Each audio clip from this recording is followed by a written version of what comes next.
That's what it is.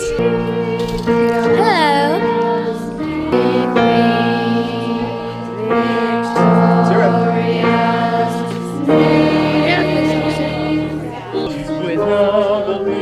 Because our faults we love our Queen.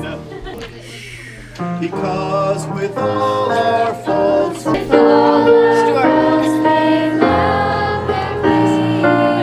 Yes, yes, with all their faults they love their queen.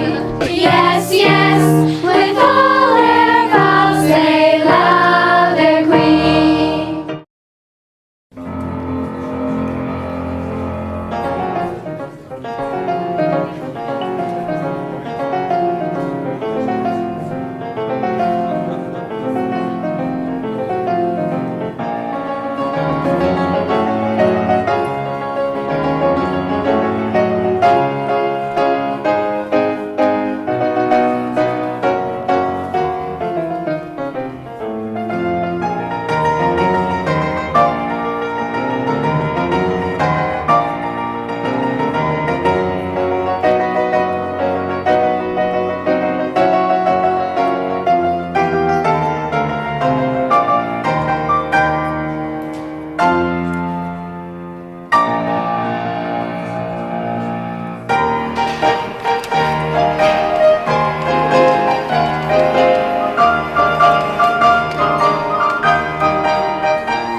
Yes, Frederick, from today ranks a full-blown member of that. Hooray! My friends, I thank you all, from my heart, for your kind wishes. Would that I could repay them as they deserve. What do you mean? Today, I'm out of my indentures, and today, I leave you forever. But this is quite uncountable. A keen hand of Scotland and Canada coming out of white sun and should hand spike. Yes, I have done my best for you. And why? It was my duty under my indentures, and I am the slave of duty. As a child, I was regularly apprenticed to your band. It was through error, no matter, the mistake was ours, not yours, and I was honor bound by it. An error? What error? I may not tell you. It would reflect upon my well-loved Ruth. Nay, dear master, my mind has long been gnawed by the hankering tooth of mystery. Better have it out at once.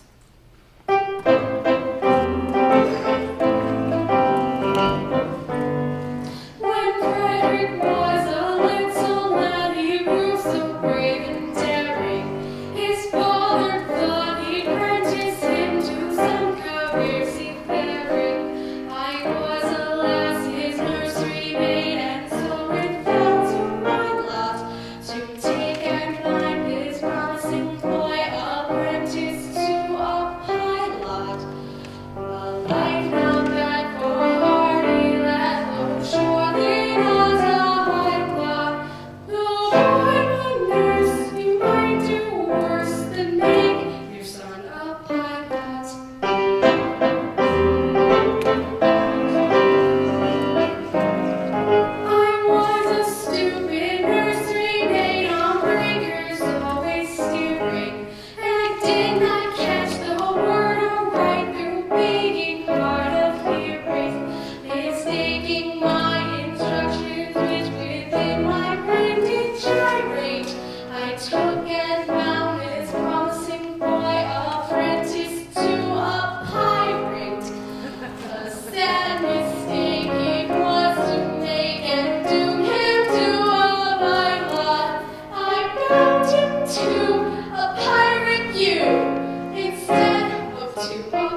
small affection unspeakable.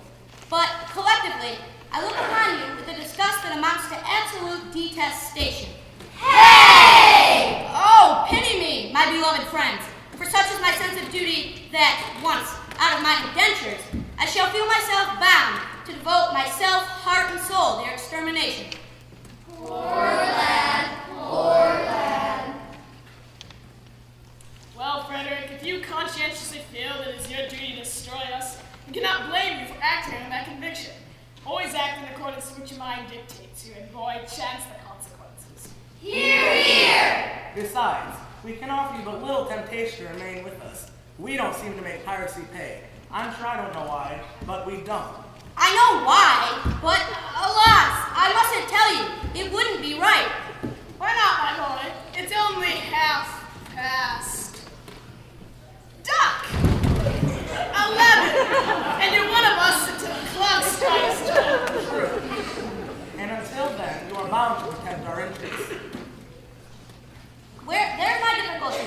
Until 12 o'clock, I would. After 12, I wouldn't. Was ever a man placed in so delicate a situation? Aunt Ruth, your own Ruth, whom you love so well, and who was won her middle-aged swain to your boyish heart.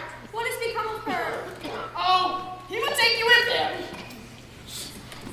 Well, Ruth, it is true that I admire you very much, but I've been at sea constantly since I was 8 years old, and yours is the only woman's face I have seen during that time. I think it is a sweet face. It is? Oh, it is.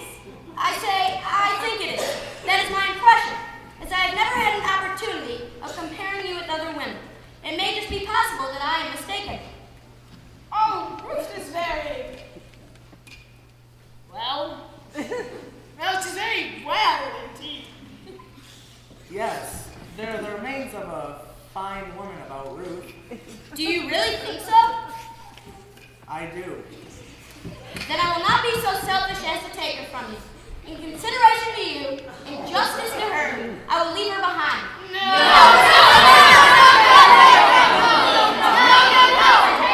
Frederick, it cannot be.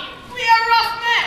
Rough! We live a rough life. Rough! Though we are not so utterly harmless as to deprive thee of thy inestimable treasure for all the world to steal. I think I'm right in saying. Not one. I thought not. Take thy love, Frederick. Take thy love. You're very good, I'm sure. Well, it's top of the tide. We must be off. When your process of extermination begins, let our deaths be as swift and painless as you conveniently make them.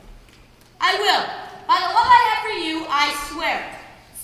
And would that you could render your extermination unnecessary by accompanying me back to civilization. Now, Frederick, I do not think much of my profession, but contrasted with respectability, it is comparatively honest. No, Frederick, I will live and die a pirate.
21 usually looks for a wife of 17. A wife of 17? You'll find me a wife of 1,000.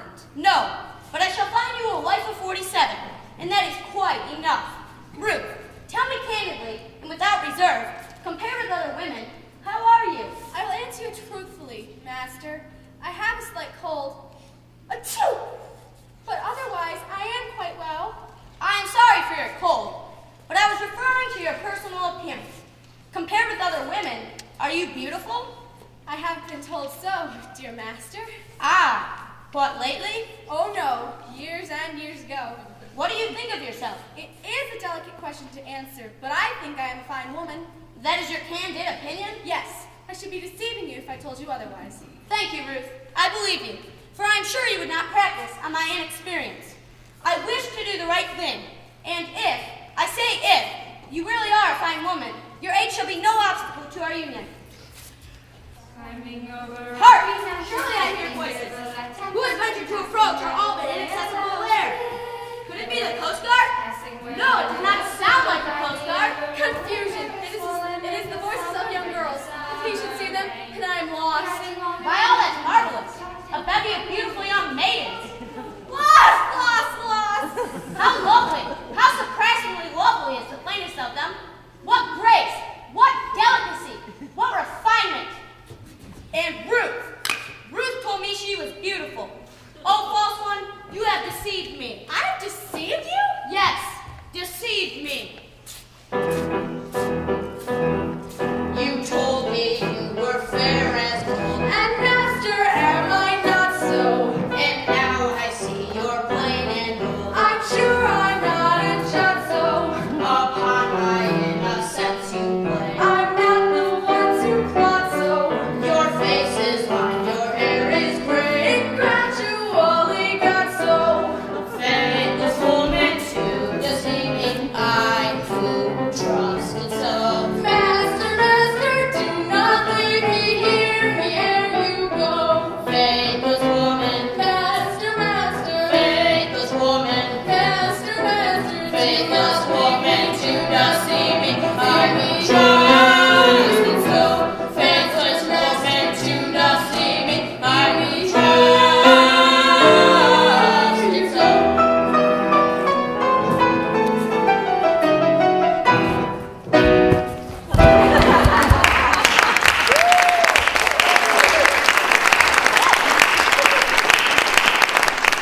What shall I do? Before these beautiful young maidens, I dare not show in this alarming costume. Wait, no. I shall remain in close concealment until I can appear in decent clothing.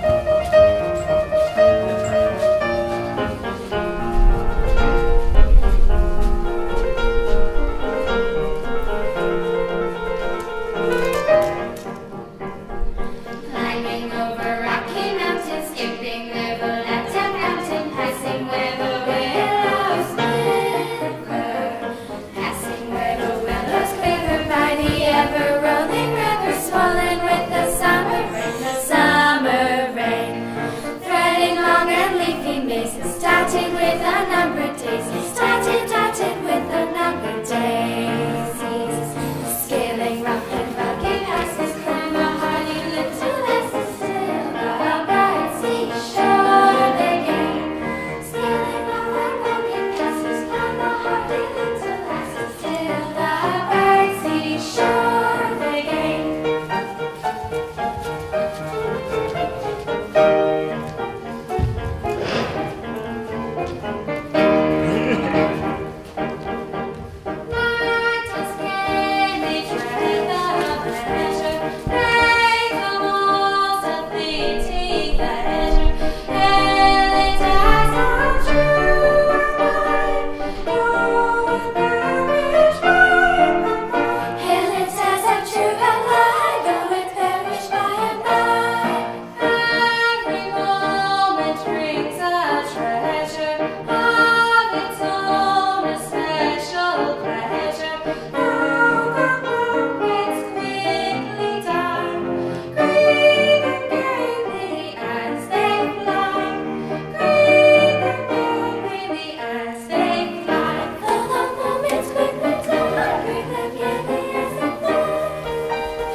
Papa is not as young as we are, and we are in rather difficult country.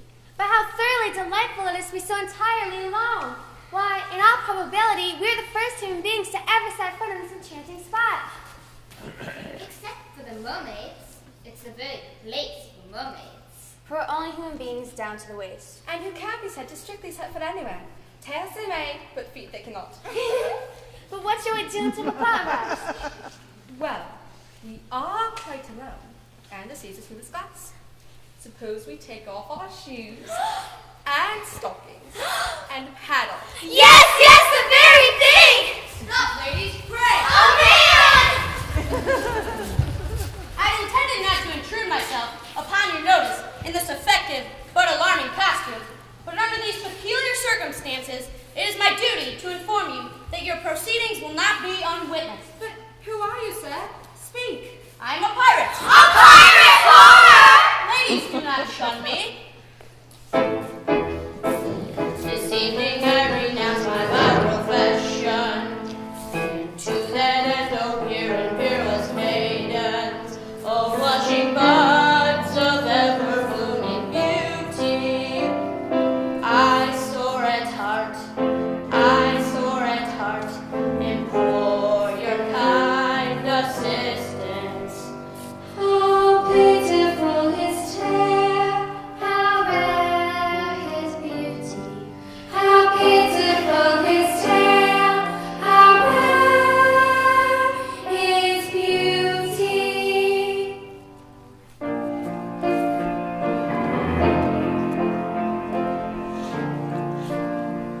Oh, is there not one maiden here whose homely face and bad complexion have caused all hope to disappear of ever winning men's affection?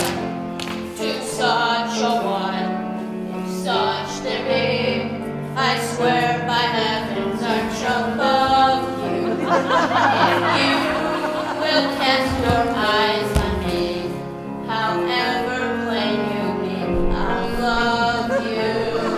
However plain you be, if you will cast your eyes on me, however plain you be, I'll love you. I'll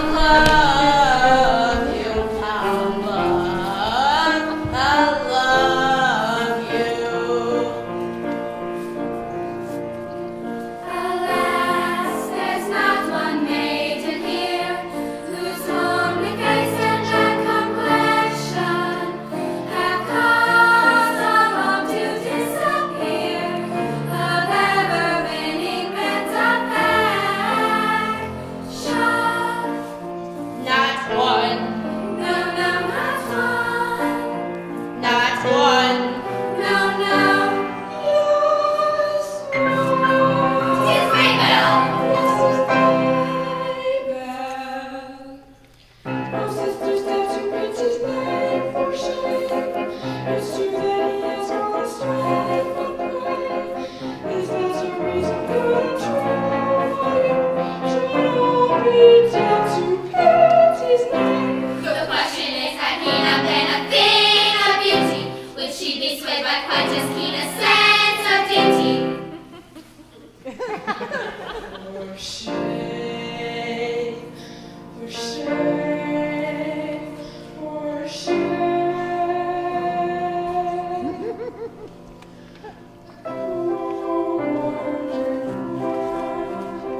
Though ye have shown his strength, take heart of Christ, those death's rejoice.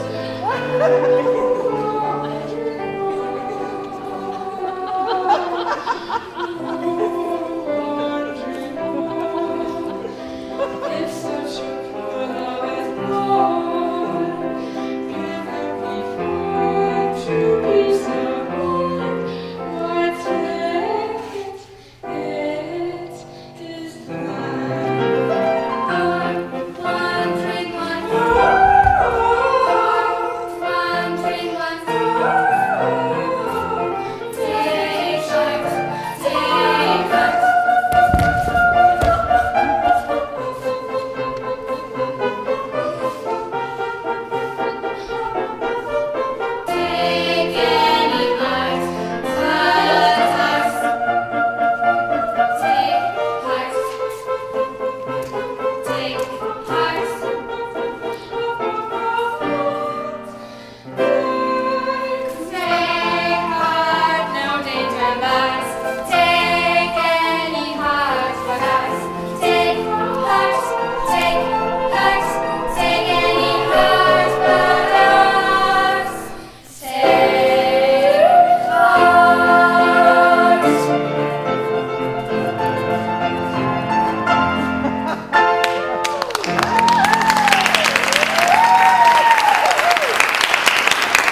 Just bear in mind that we are wards in Chancery, and our father is a Major General. Wait, we better pause, or danger may befall. Their father's a Major General. Yes, yes, he is the Major General. Yes, yes, I am the Major General.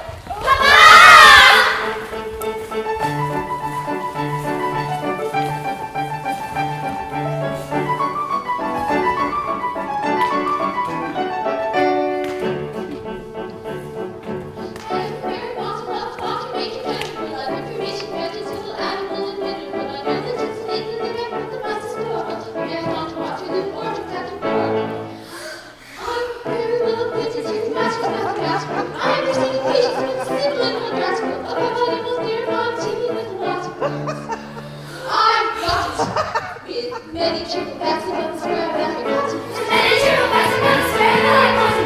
Many triple bats above the square that I got to.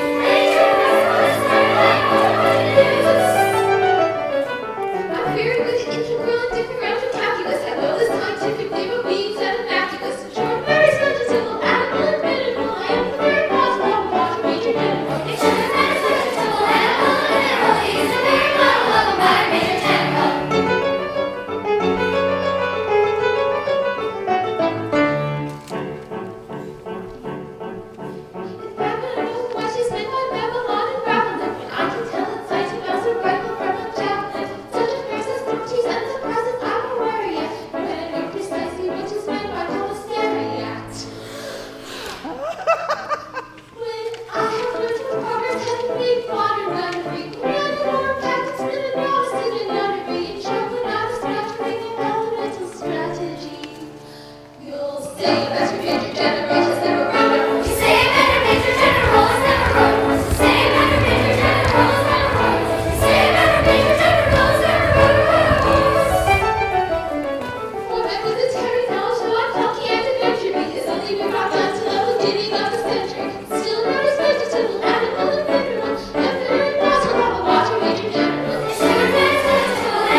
Don't believe them, Papa. They're pirates, the famous pirates of Penzance. The pirates of Penzance?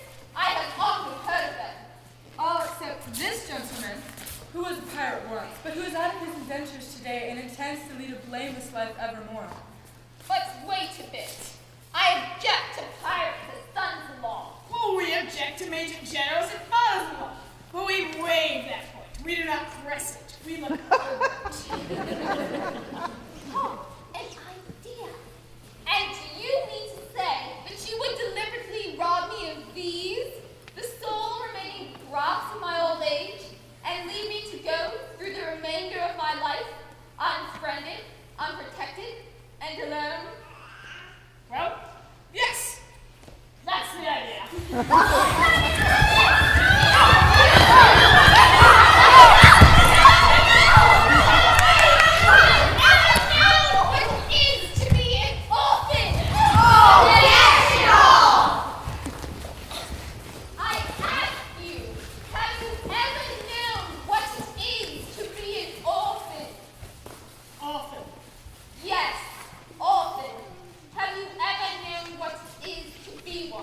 Often.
all that I can call my own.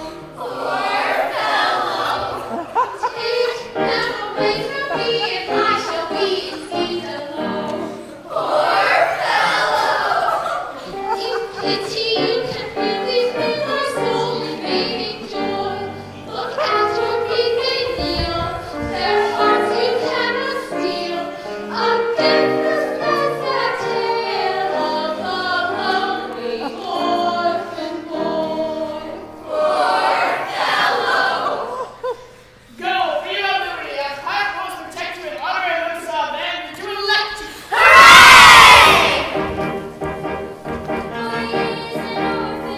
He is a roughly orphan boy, and sometimes it's used to live to be an orphan boy. He is a roughly orphan boy, roughly orphan boy. Oh, happy day with joyous glee, we will away and bury me. A happy day with joyous glee, they will away and bury me.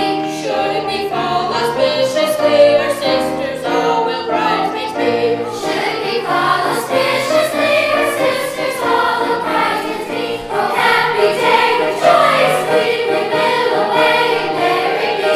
Should we fall auspiciously?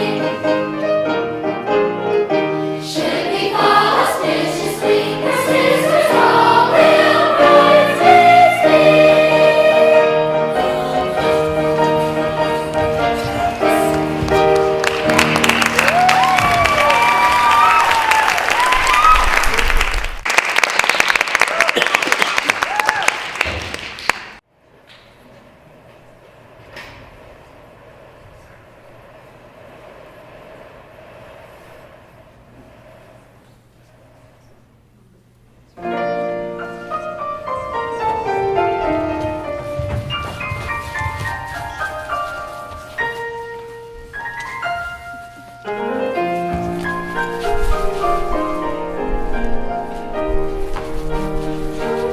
Listening to your letters that I shall cheek. I know the children here and them I go and seek. With sympathetic care their arms around me creep. For all they cannot bear to see their father weep.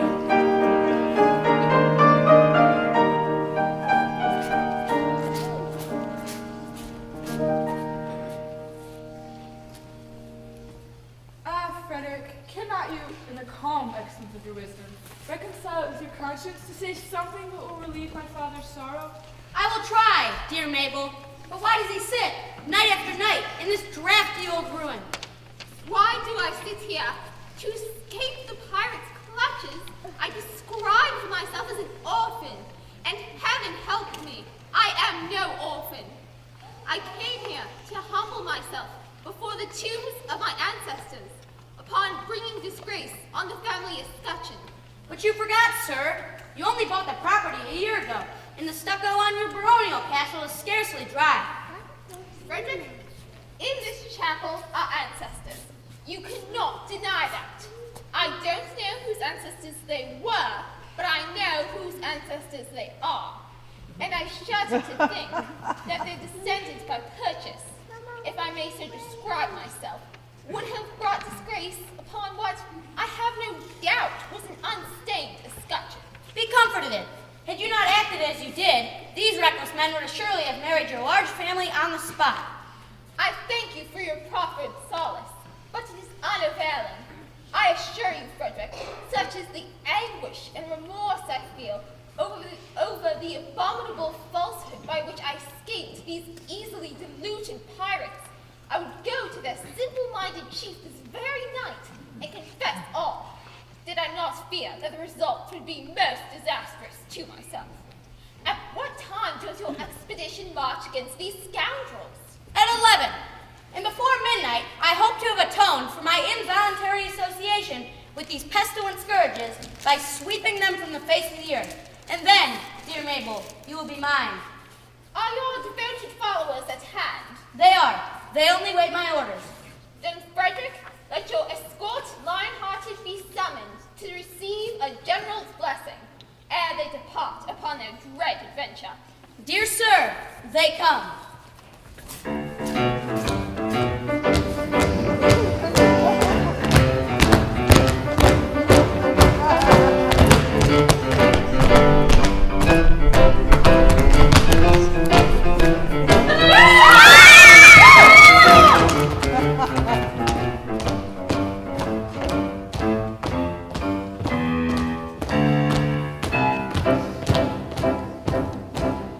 When the foeman bears his steed, we'll comfortable feel,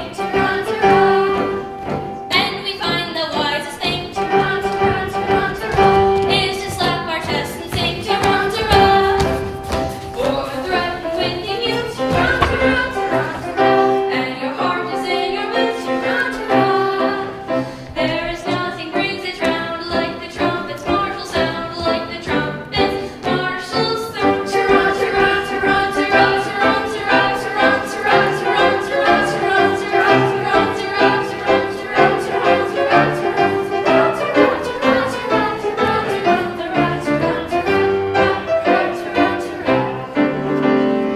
Go ye heroes, go to glory, though ye time covered glory.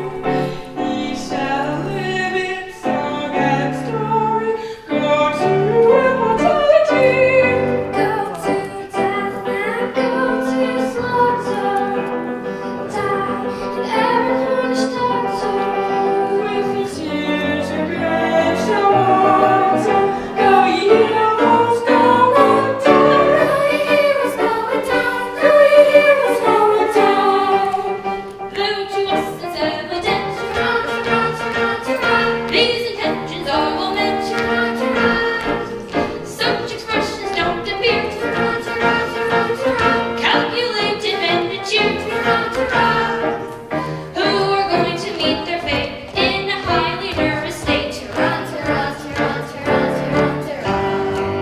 Still to us it's evident, these intentions are well meant.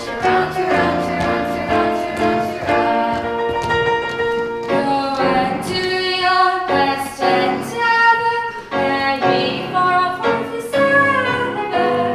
We will say farewell, or rather, don't worry, Away, away, Yes, we go. these pirates play. Tarantara, They do not stay. Tarantara, And why does it lay? all right we go. Yes, forward on the bow, yes, forward on the bow. Yes, but you don't go. We go, yes, forward on the bow, yes, forward on the bow. The boat is over there. We go,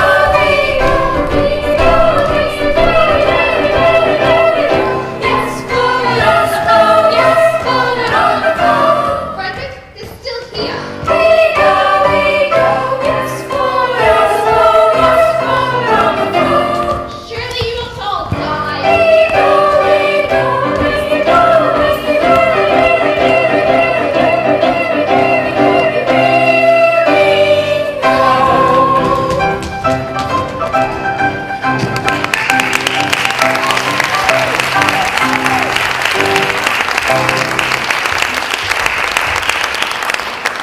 Now for the pirate's lair. At last I may atone, in some slight measure, for the repeated crimes which I have committed during my service to the pirate captain. Young Frederick, Who calls? your late commander. And I, your little Ruth. Oh, mad intruders, how dare ye face me? Know you not, O rash ones, that I have doomed you to extermination? Have mercy on us. Hear us ere you slaughter. I don't think I ought to listen to you. Yet, mercy should alloy our stern resentment, and so I will be merciful. Say on.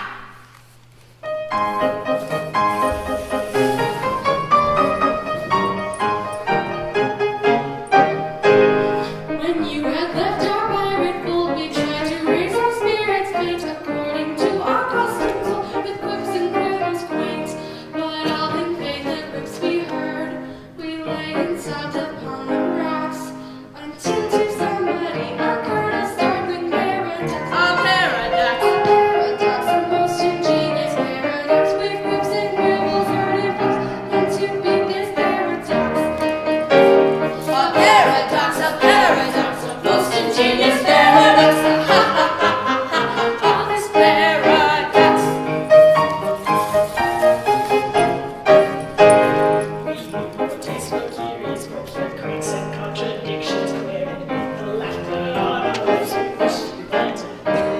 and said if you could tell it to how forbidden the junk control.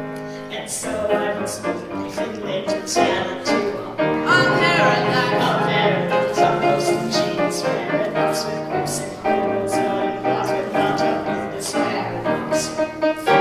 A paradox, a most ingenious paradox. Ha ha ha ha ha ha, this paradox.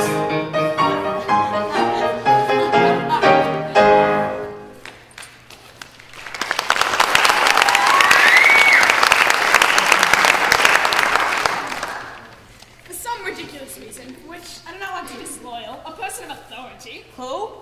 I'm not sure who. Most likely the astronomer world has decided that although for such a beastly month as February, 28 days is a rule of plenty. 1 in every 4 his days should be reckoned as 9 and 20.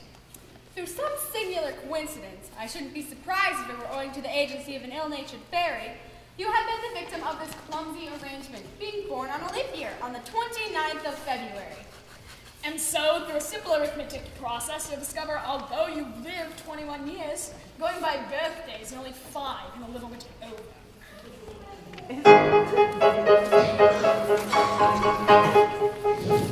Dear me, let's see. Yes, yes, with yours my figure's too ugly. Ha ha ha ha ha ha ha. How quaint the ways that paradoxic common sense she gave me. Not slow counting in the usual way. 21 I've been alive, yet reckoning by my natal day. Yet reckoning by my natal day.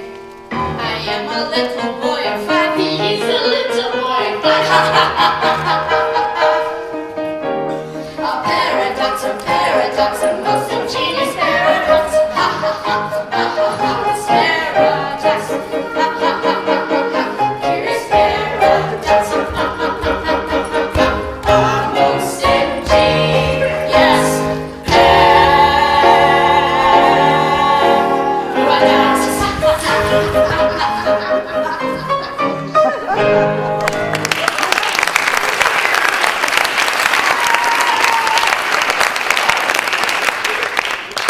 Upon my word, this is the most curious, most absurdly whimsical. 5 1/4? No one would think of it to look at me. You're glad now. I'll be bound that you saved us. You would have never forgiven yourself when you had figured out that you had killed 2 of your comrades. My comrades? I do not think you appreciate the delicacy of this situation. You're apprenticed to us. Until I reach my 21st year. No, until you reach your 21st birthday. And going by birthdays, you're only 5 1/4. You don't mean to say you're gonna hold me to that? No, we merely remind you of the fact and leave the rest to your sense of duty. Your sense of duty? Don't put it on that footing. As I was merciful to you just now, be merciful to me. I implore you not to insist on the letter of your bonds, just as the cup of happiness is at my lips. We insist on nothing. We content ourselves with pointing out to you your duty. Your duty. Well, you have appealed to my sense of duty, and my duty is only too clear. I abhor your infamous calling. I shudder at the thought that I have ever been mixed up with it. But duty is before all, and at any price, I will do my duty.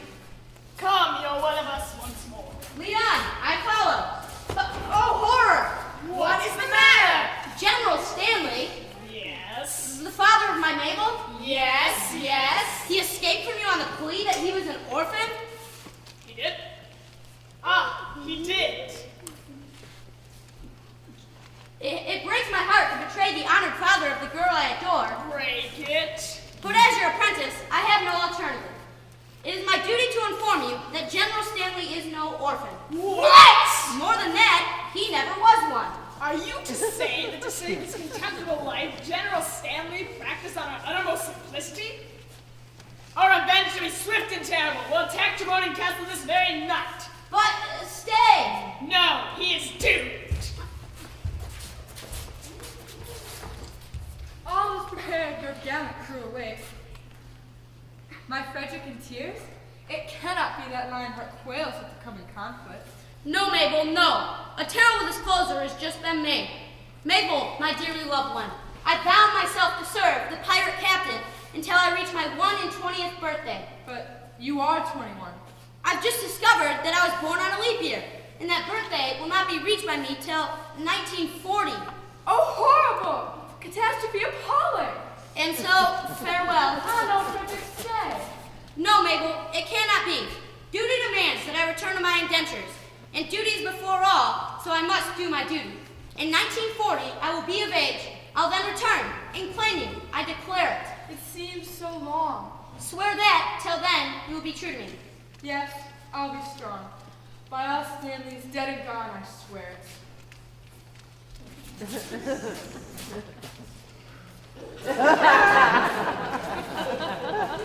No, I am brave.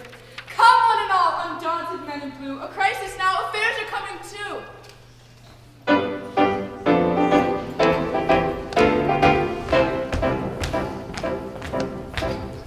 Though in body and in mind, ta-ra, ta-ra, ta-ra, ta-ra, we are timidly inclined, ta-ra, ta-ra, and anything but blind, ta-ra, ta-ra, ta-ra, ta-ra, to the danger that's behind, ta-ra, ta-ra.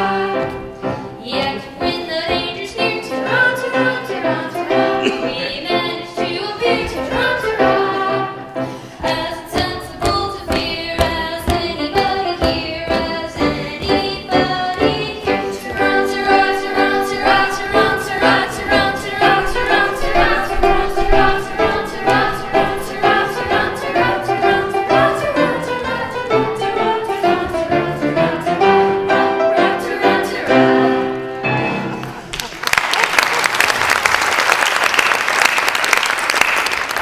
Sergeant, approach! Young Frederick was to have led you to death and glory. That is not a pleasant way of putting it. Be that as it is, he will not so lead you, for he has allied himself once more with his old associates. He has acted shamefully. You speak falsely. You know nothing about it. He has acted nobly. He has acted nobly. Dearly as I loved him before, his heroic sacrifice to his sense of duty has endeared him to me tenfold. But if it was his duty to constitute himself my foe, it is my duty to regard him in that light. He has done his duty, I will do mine. Go ye and do yours. Righto! This is most perplexing. But no matter, our course is clear. We should do our best to capture these pirates alone.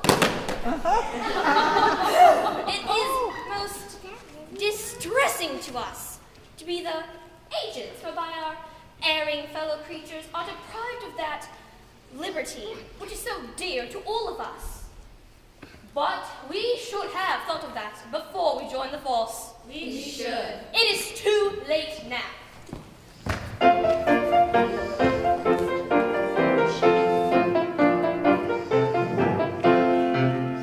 When a felon's not engaged in his employment, or maturing his felonious little plans, his capacity for innocent enjoyment, is just as great as any honest man's. Our feelings we with difficulty smother, when constabulary duties to be done.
base deceit you worked upon our feelings. Now for death prepare, and happy General stand. I'll spare him!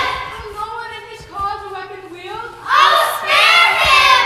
Yes, we are here! They'll hit the duke and seal! I'll rapture! Susan Snyder! Parkin! I'll rapture!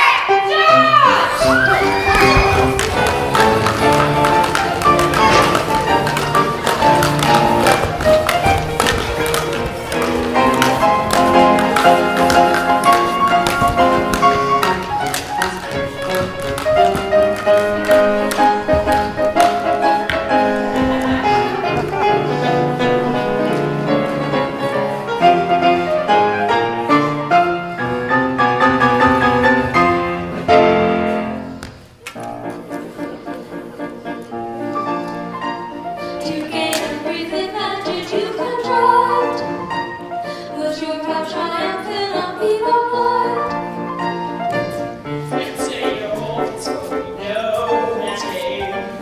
Honor allegiance with a stronger claim. We charge you yield. We charge you yield in Queen Victoria's name. We do. We charge you yield in Queen Victoria's name. Yield at once, humbly, because with all our faults we love. Yes, yes, with all their faults they love their queen. Yes, yes, with all their faults they love their queen. Away with them and place them at the bar. One moment, let me tell you who they are. They are no members of the golden throne. They are all noblemen who have gone wrong. They are all noblemen who have gone wrong. No Englishman who can statesman tears, because with all our faults we love our house of peers. I bring you, pardon me, ex pirate king. Here's Louis Pierce, and you will have its way. Resume your ranks and legislative duties, and take my daughters, all of whom are beauties. We are provided with unusual facility to change my writing form for dignified respectability. And say with the unparalleled felicity of what we have been longing for, now in domesticity.